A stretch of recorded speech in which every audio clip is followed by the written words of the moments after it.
Hello! Welcome. Welcome. Sunday night, Monday morning, Monday afternoon. It's a time zone for you. At 1:45 a.m., my best friend sent me a photo. My fiancée was half naked in a club, grinding on a stranger. Then I zoomed in, and I found out who this guy was. I was dead asleep when my phone buzzed on the nightstand. At first, I figured it was some spam notification or one of those late-night group chat memes that could wait until morning. But then I saw the name on the screen, Mason, my best friend since high school. Not a guy who sends 2 a.m. messages unless it's serious. When I opened it, there was no text, just one photo. And that photo was enough to turn the air in my bedroom cold. It was a packed club, the kind with neon strips snaking across the ceiling, laser lights cutting through the haze. People pressed together on the dance floor. But my eyes locked instantly on two figures in the center. My fiancée Julia, wearing a barely there top, her body flush against a man's, moving like she didn't have a wedding 3 weeks away. My stomach dropped. Not in the maybe I'm misunderstanding this way. No, there was nothing to misunderstand. Before I even realized it, my fingers were zooming in on the image. That's when I saw it. On the man's wrist, just under the rolled-up sleeve, was a small black ink tattoo of a compass rose. I'd seen that exact tattoo before. It wasn't random. Months earlier, at our engagement party, one of the guests, a guy Julia claimed she barely knew, a friend of a friend, had reached across the table to grab a bottle of wine. That same tattoo had caught my eye then, too. He'd even joked about getting it on a drunken dare during a backpacking trip. His name was Blake. And now Blake was in some dark club at 1:45 a.m., with his hands all over the woman I'd been planning to marry. I didn't answer Mason's message. I didn't send any follow-up questions. My brain had already clicked over into a different mode, something cold, sharp, and mechanical. The kind of state where you don't weigh pros and cons. You just act. I threw on jeans and a hoodie, shoved my wallet into my pocket, and grabbed my car keys. No shoes for subtlety, no slow gathering of my thoughts. My only plan was to find that club, find them, and make sure Blake's night didn't end the way he thought it would. On the way out, I texted Mason just one thing: where? Within seconds, he replied with the name of the club. I'd been there once before. Overpriced drinks, DJs who thought volume made up for talent, the kind of place people go to be seen. Perfect for someone like Blake, who liked an audience. I was in my car within 2 minutes, engine roaring to life. The streets were nearly empty at that hour, save for the occasional rideshare car or lone pedestrian. My hands gripped the steering wheel tight enough that my knuckles ached. Every red light felt like an insult. I kept the photo open on my phone at the passenger's seat, replaying it in my mind, letting the details etch themselves into my memory. And the more I stared at it, the more it dug in. The way Julia's head was tilted back, laughing, the way Blake's hand was wrapped around her hip, the look in his eyes like he'd already won something. The club was on the far side of town, in one of those districts where bars stacked on top of each other compete for noise dominance. I pulled up about 20 minutes later, parking a block away to avoid anyone clocking my car. As soon as I got out, I could hear the bass thudding through the night air. There was a line of people outside, half of them shivering in clothes designed for Instagram, not weather. A couple of bouncers in black coats stood by the door, scanning IDs. I knew there was no way I'd wait. Every minute felt like handing them more time together. I pulled a folded 50 from my wallet, approached one of the bouncers, and leaned in just enough to make it seem casual. I left my wallet inside earlier. I lied, flashing the bill as I spoke. The bouncer's eyes flicked down to the money, then back up to me. A silent calculation. He took the bill, gave me a slight nod, and moved the rope. The sound hit me like a wall as soon as I stepped inside. Pounding bass, distorted vocals, the low roar of voices layered over the music. It smelled like sweat, perfume, and spilt liquor. Lights strobed across the crowd in dizzying bursts. I scanned the room in sections, moving toward the bar first. My pulse was hammering, but my head felt unnervingly clear, like I was mapping out the place for a mission. No sign of them there. Then I caught sight of her. Julia.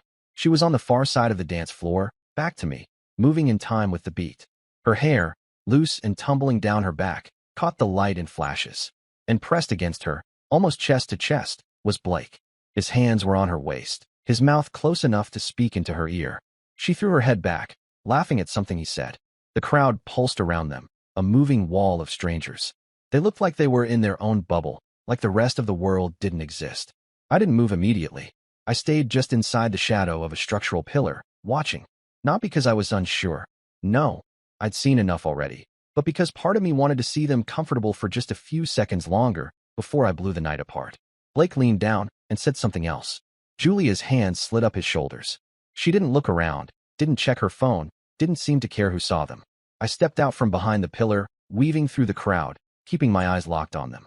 The people between us shifted with the beat, some holding drinks high, others lost in their own moments. But with each step, I was closer. 10 feet away. Blake still hadn't seen me. Julia was facing slightly to the side now, her profile visible. 5 feet. I could hear fragments of their voices over the music now, her laughing, him saying something I couldn't make out. I stopped just short of them, letting my presence sink in for a heartbeat before the moment broke. Julia's eyes flicked toward me and froze. The smile on her face collapsed instantly, replaced by something wide-eyed and pale. Blake turned to see what she was looking at. His grin faltered when he recognized me. That was all I needed. But instead of swinging right there, I stepped back half a pace and let the tension hang in the air for a moment longer. The music kept going, the lights kept flashing, but in that pocket of space, it felt like everything slowed. Blake's hand loosened on her waist. She took a small step back from him, but he didn't let go entirely. It was the last moment either of them would have to enjoy the night before it became something entirely different. The moment hung there for only a second before it snapped. Blake smirked, not a nervous, caught-off-guard kind of smirk, but the kind that said he thought this was funny, that he had already decided I wasn't going to do anything. That was his first mistake. I stepped forward, closing the gap. Julia's lips were moving, saying something I couldn't hear over the music, but it didn't matter. I wasn't here for explanations. My eyes locked on Blake, and my hand shot out, shoving him hard in the chest. He stumbled back into a group of dancers, spilling someone's drink. People shouted in protest, but I didn't care. Blake came back at me fast, trying to push me in return. The second his hands touched me, I let my right fist swing, the knuckles connecting clean with his jaw. The sound wasn't loud over the music, but I felt it all the way up my arm. His head snapped to the side, and he staggered again. Julia screamed. Not the kind of scream you hear in danger. The kind you hear when someone's perfect little world shatters in public. She grabbed my arm, trying to pull me away from him, but I shook her off. Blake straightened, his face twisting in anger, and came at me with a swing of his own. It was sloppy, off balance, and I ducked under it, driving my shoulder into his ribs. The crowd was reacting now. Some people were shouting at us to stop, others were cheering like this was free entertainment. I caught a glimpse of glowing phone screens, people filming. Perfect. If Julia wanted to act like nothing happened, she could explain this to the whole internet. Blake tried to grab my hoodie, but I ripped free and sent another punch into his stomach. He doubled over, wheezing, but before I could land a third, a heavy arm clamped around my chest from behind. One of the bouncers. He hauled me back, feet scraping against the sticky floor, while another bouncer stepped between me and Blake. The guy was coughing, holding his side, glaring at me over the other man's shoulder. Julia was talking to him, wide-eyed, but he wasn't looking at her. He was looking at me like he was promising something for later. The first bouncer kept dragging me backward toward the entrance.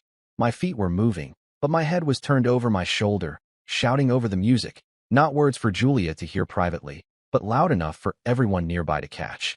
That she was my fiancée, that our wedding was in 3 weeks, that she was grinding on another man like I didn't exist. The ripple that went through the crowd wasn't just because of the volume. People love a scandal. Some gasped, others started whispering to each other, passing the information along like it was breaking news. A few actually booed her when she tried to follow us, and she froze under the attention. By the time we reached the entrance, 2 more bouncers had joined in, forming a wall between me and the rest of the club. One of them shoved the door open, the cold night air rushing in, and the first guy pushed me out into it. The door slammed shut behind me. I stood there for a moment on the sidewalk, breathing hard, the muffled thump of the bass still in my chest. People in line were staring, trying to piece together what just happened. A couple of them asked if I was okay, but I didn't answer. My heart was still pounding too fast to string together words. I took a few steps away from the entrance, leaning against the corner of the building. That was when the thought hit me. This wasn't over. Blake was still inside, probably smirking to himself, thinking he'd won just because I'd been dragged out. Julia was probably feeding him some line about me, overreacting. No, not tonight. I moved along the side of the building, down a narrow alley that smelled like stale beer and garbage, toward the back. That's where the staff and VIPs usually slipped out. A single security light buzzed overhead, casting a weak yellow glow. There were 2 dumpsters and a few stacks of empty crates. I picked a spot where I could see the back door, but stay out of the direct light. Minutes dragged by. A couple of bartenders came out for a smoke, laughing about something, then went back in. A girl in a glittery dress stumbled out with her heels in her hands, called someone on her phone, then disappeared into the street. I kept my eyes on that door, my pulse steadying but my muscles still tight. Finally, maybe 20 minutes later, it opened again, and there they were. Julia came out first, glancing around quickly like she didn't want to be seen. Blake followed right behind her, one hand on her lower back, the other holding his phone. He was talking, smiling at something on the screen. They didn't see me. They turned left, heading toward the parking lot that wrapped around the side of the building. I moved along the shadows, following just far enough to keep them in sight. My shoes crunched lightly on gravel, but the music and street noise covered it. When they reached a black sports coupe parked near the back, Blake unlocked it with a chirp. He opened the passenger door for Julia like he was some kind of gentleman. I stayed in the shadows, eyes scanning for cameras or security. None in sight. That was when I noticed something glinting near the wheel, a keychain. It was familiar. During the fight inside, when I'd shoved him, his keys must have fallen out. And when the bouncers dragged me, they must have gotten kicked across the floor, right to where I'd been standing for a moment before they hauled me outside. In all the chaos, I'd pocketed them without even thinking. I pulled the keys out now, feeling their weight in my hand. Blake was still on the far side of the car, talking to Julia. Without a sound, I stepped forward, tossed the keys high, and let them land with a loud clack on the flat roof of the club building. They'd be up there until someone with a ladder came along, which wouldn't be tonight. Blake froze, looking around. He hadn't seen me yet. Julia frowned, asking him what was wrong. He muttered something and started scanning the ground. That's when I stepped out of the shadows. His face went from confusion to rage in a heartbeat. Julia's eyes widened again, her mouth forming words that didn't make it to my ears. Blake took a step toward me, his shoulders squared, but he wasn't ready for the speed I came at him with. My fist connected with his cheekbone before he could raise his hands. He staggered back against the car, cursing. Julia tried to get between us, but he shoved her aside and came at me full force. We crashed into the hood, the metal denting under the impact. His hands grabbed at my hoodie, trying to choke me, but I ripped free and landed another punch to his gut. The sound of shouting was growing louder now, not just Julia, but other voices. A group of clubgoers had wandered out and were watching, some egging us on, others yelling for someone to break it up. I heard one guy yell, "Call the cops." Blake swung again, catching me on the jaw this time. My vision flashed white for a second, but it just made me angrier. I drove my shoulder into him, forcing him back against the driver's side door. He tried to knee me, but I grabbed his leg and shoved him sideways. Julia was shouting that I was crazy, that I'd followed them, like some stalker. That word made a few of the onlookers gasp. Perfect. Let her try to spin it now. Half the crowd had probably seen her with him inside. The distant wail of sirens cut through the noise. Someone had definitely called them. Blake heard it too, because he tried to break away, pushing me back toward the lot's edge. I let him go, but only because I had other plans for when the police arrived. The sirens were still distant, maybe a block or two away, but they were closing fast. I stepped back toward the shadows, circling behind a row of cars. Blake was still pacing by his coupe, looking between me and the street like he couldn't decide whether to run or finish what we'd started. Julia hovered near him, clearly panicked, but trying not to show it. I ducked between two parked sedans until I was crouched near his car. The night air was cold enough that my breath was visible in little bursts, and each one felt like fuel. I could already see the deep dent in the hood from when I'd slammed him into it, and it gave me an idea. Without hesitation, I slid the box cutter from my pocket, a habit from work, not something I'd carried for this moment, and crouched low. The hiss of rubber tearing was almost drowned out by the bass still thumping from the club. One tire went flat in seconds. I moved to the next, slicing deep, feeling the air rush past my knuckles. By the time Blake realized I wasn't standing in front of him anymore, I was working on the third tire. His shout carried across the lot. "You!" He didn't finish. He just charged. I stood up fast, the box cutter still in my grip. He slowed for half a second when he saw it, but not enough to stop. I stepped into him, shoulder first, driving the air from his lungs. He stumbled back against the trunk, clutching his ribs. The sound of the third tire deflating must have hit him then, because he looked over the car, saw the damage, and went red. That was when he threw the first wild punch of this round, grazing my cheekbone. It stung, but I didn't give him time to follow up. I slammed him against the side of the car, pinning him there with my forearm across his chest. Julia screamed for someone to help, but most of the crowd from inside the club had now gathered in the lot, forming a loose circle. Some were holding their phones high, recording every second. Others were shouting things like, "Knock him out," or "Cops are coming, man." I shoved Blake back, letting him come at me again.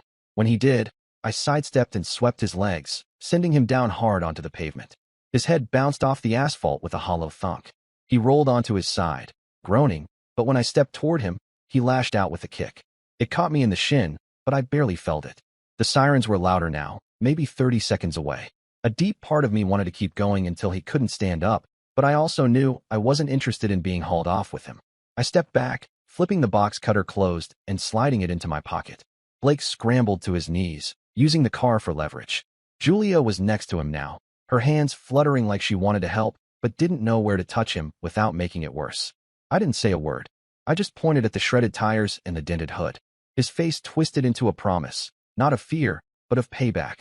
That was when the first police car pulled into the lot, lights flashing red and blue across the cars. 2 officers stepped out, hands already up in the universal stop gesture. "Back it up," one barked, looking at me first. I raised my hands, stepping away from the coupe. Blake started shouting over him, pointing at me, claiming I'd attacked them for no reason, and came out of nowhere. Julia backed him up instantly, nodding along, but her voice was high and shaky. The second officer moved to her, asking for her version. She repeated Blake's words almost word for word, which only made her sound rehearsed. The first officer turned to me. "Your side." I didn't give him a long speech. I told him I'd gotten a message from a friend that my fiancée was at the club with another man. I walked in, saw them together, and things got physical. I didn't deny the fight. Lying would only make me look worse. But I also made sure to gesture toward the crowd. Because here's the thing. Half of them had their phones out, and I knew at least some had caught Blake throwing punches first in the parking lot. One guy stepped forward, some random clubgoer in a leather jacket, and said loud enough for both officers to hear, "That dude threw the first punch outside." I saw it. Another girl chimed in. "Yeah, and she was all over him inside." Everyone saw it. She tilted her head toward Julia, who looked like she wanted to disappear. The officers exchanged a look. The first one asked Blake to hold still while he took down his ID. Blake was still breathing hard, probably realizing the witnesses weren't helping his case. Julia crossed her arms, shifting her weight from one leg to the other, eyes darting everywhere but at me. Then came the moment that turned things further against them. Mason arrived. I hadn't texted him since asking for the club's name, but apparently he'd been close enough to see the flashing lights and come over. He walked straight to the officers, told them he was the one who'd sent me the photo, and that it clearly showed Julia and Blake in a way no engaged couple should be acting. One of the officers asked to see it, and Mason handed over his phone without hesitation. The photo didn't show the fight, but it did show intent, and with the witness statements, it painted a pretty clear picture. Still, they had to do their job. The first officer told me I'd likely face a misdemeanor assault charge for the punch inside the club, since security cameras there would catch it. Blake might face the same for the parking lot, depending on how the footage and statements lined up. They took both of our IDs, ran them, and called in a brief report. Then they separated us, me on one side of the lot with Mason, Blake and Julia on the other. The crowd had mostly dispersed now, though a few lingered, hoping for more drama. As they finished taking notes, one of the officers came back to me. "Here's the deal," he said. "You're free to go tonight, but you'll be contacted about a court date. Stay away from them in the meantime." I agreed, taking back my ID. Blake shouted something after me as I walked away, something about how I'd regret it. I didn't even look back. Julia's voice followed his, calling my name like she thought I'd stop. I didn't. When Mason and I reached my car, he exhaled hard, shaking his head. "That was insane," he muttered. "Half the club saw it. It's going to be everywhere by morning." I didn't doubt it. In fact, I hoped for it. We drove away as the police were still talking to Blake and Julia, the club lights fading in the rearview. My knuckles ached, my jaw throbbed, and my shin was starting to swell where he'd kicked me. But none of that mattered. The night wasn't over, not for them, and not for me. Because as far as I was concerned, this was just round one. By the time I got home that night, the adrenaline had started wearing off, and my body was reminding me just how much punishment I'd taken. My jaw was tender, my knuckles were split, and every muscle in my shoulders felt like a rope pulled too tight. I crashed on the couch instead of my bed. It wasn't about avoiding the bedroom. I just wanted the first thing I saw in the morning to be my phone, not the empty space where Julia would have been if this were any other night. Mason had stayed for a while, mostly in silence, occasionally muttering that I'd probably blown up the internet.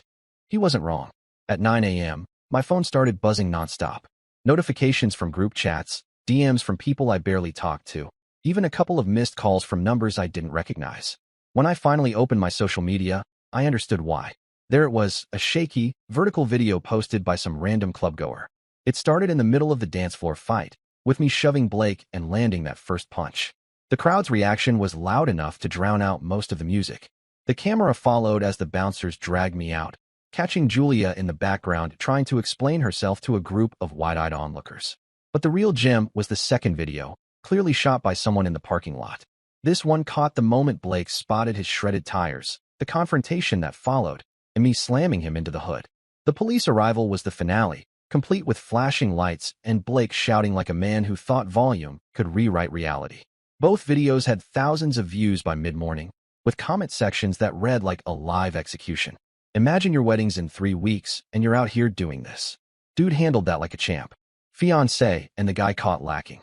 Hope she enjoys explaining this to her parents. By noon, Julia's name was trending locally. Not because she was some influencer, just because people love watching a public train wreck. That was when the first twist hit. I got a DM from a woman I didn't know. Her profile picture showed her with a man in a suit. The man was Blake. The message was short and sharp. "We need to talk. Call me." My first reaction was suspicion. Maybe this was a trap. But I clicked her profile anyway, scrolling through photos of her and Blake on vacations, at dinner parties, celebrating anniversaries. Then I saw their wedding photo. Blake wasn't just my fiancé's side fling. He was married. I called her. She answered on the first ring. Her voice was calm, almost cold. She'd seen the videos. She wanted to know how long I'd known about Blake and Julia. I told her the truth, that I'd found out last night and acted immediately. She sighed, like she'd been waiting for something like this to happen. Then she dropped the bomb. She had proof that Julia had been sending Blake money. Not small amounts, either, transfers that added up to a few thousand over the past 2 months. Apparently, Blake had been feeding her a story about being between jobs and needing help until a big deal came through. Julia had been funneling him cash from our joint account. I felt my jaw tighten. The betrayal had just gone from personal to financial. Blake's wife said she was filing for divorce immediately and that she was sending the transfer receipts to my email so I could do whatever I wanted with them. She also mentioned that Blake's employer, a mid-sized real estate firm, might want to see the videos. Not because they cared about morality, but because public brawls and viral humiliation weren't great for business. I thanked her, told her I'd be in touch, and hung up. Within an hour, I'd forwarded the receipts to Julia's father and attached the parking lot video for good measure. I didn't add commentary. The images spoke for themselves. He didn't reply right away, but about an hour later, I got a short text. "It's handled." Handled was putting it mildly. By evening, I started hearing from mutual friends that Julia had been fired from her marketing job. The official reason was conduct affecting company image, but it was clear they didn't want her name linked to viral videos of infidelity and police lights. Blake didn't get off any easier. His wife sent the fight video to his boss. The same day, he was placed on leave pending review, which was HR speak for "don't bother coming back." The best part? Someone in the comments section had tagged both Julia's and Blake's workplaces under the videos. The internet had done what it always does, connected dots and poured gasoline on the fire. 2 days later, Julia showed up at my apartment. She didn't knock softly or wait politely. She pounded on the door like she had a right to be there. I opened it just enough to stand in the doorway. She looked like she hadn't slept, makeup smeared, hair tied back messily. She started with accusations, saying I'd ruined her life, that the videos were humiliating, that she couldn't believe I'd make it public. I didn't even respond to the hypocrisy. I just told her I knew about the money. That shut her up. She tried to spin it, said Blake needed help, that I wouldn't understand. But when I told her I'd already sent the receipts to her father, her face drained of color. She muttered something about me being vindictive and stormed off. That was the last time I saw her in person. The court summons came a week later. I had to appear for a misdemeanor assault hearing for the punch inside the club. Mason testified on my behalf, as did 2 of the bystanders who'd filmed the parking lot fight. Blake tried to push for more, but the fact that he'd been involved in 2 separate physical altercations that night, one of them initiated by him, didn't help his case. The judge handed me a small fine and a warning to keep my hands to myself. Blake's case for the parking lot scuffle was dismissed entirely after the witnesses contradicted his story. For the cost of a few $100s, I'd ended an engagement, exposed 2 liars, and lit a match under both of their reputations. Money well spent. By the end of the month, Blake's wife had moved out, taking half of everything. Julia had moved back in with her parents. She tried to reach out through mutual friends, but the consensus was that her family didn't want her talking to me at all. Her father, in particular, apparently hadn't spoken more than a few words to her since the night I sent the evidence. As for the videos, they lived on. Every so often, I'd see them resurface in compilation clips about cheaters getting caught or wildest nights out. The comments were always the same: disbelief, mockery, the occasional applause for my clean right hook.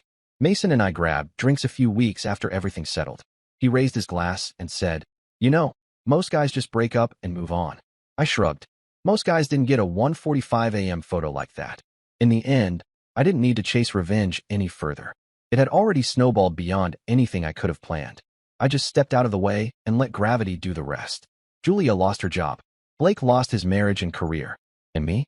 I walked away with my head high, my bank account protected, and a crystal clear reminder of why ignoring that photo would have been the worst mistake of my life. And that's the story. If you're still here, that means you're one of us. So go ahead, hit that subscribe button. I drop new chaos every single day, and trust me, tomorrow's story, it's even worse than this one.